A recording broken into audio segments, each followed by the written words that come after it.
An air cooler blows cool, dry air over a cooling coil. The cooling coils release water vapor into the room to keep it feeling cool and comfortable. Air coolers are a low initial cost, and they have low operating costs. An air cooler is an efficient device that will cool a room by using the natural process of evaporation.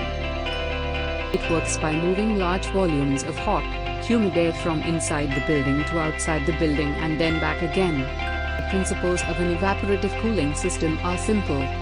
Air moves in and out of the evaporative cooler, carrying heat with it, while an air cooler brings fresh air from outside and tries to cool it with ice or water. Air cooler consumes less electricity than an air conditioner. Apart from AC, you can compare air cooler with pedestal fans and ceiling fans.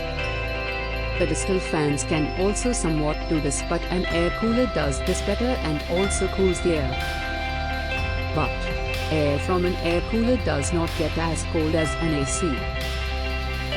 But AC services costs are high. Do you want to know how does a dry air cooler works? After you switch on, the air cooler starts taking air from the back. The air moves through the front by the honeycomb pads. The pads get wet with water coming up from the chamber. The cold water starts evaporating by the hot air that comes from the back. And then at the front, the cold air with moisture starts flowing in.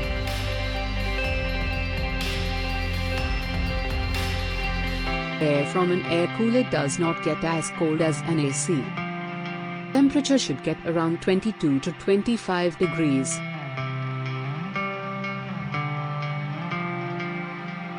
Air cooler does not work well in humid areas.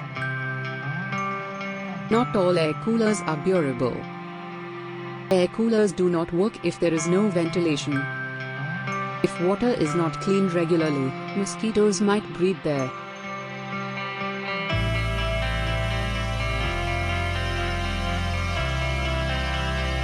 If you cannot afford AC like me, then an air cooler is good enough. I have shared my top recommended air coolers for Indian summer in the description box. Subscribe and hit the bell icon if you liked our video. For questions, please comment and we will reply back. Thank you for watching.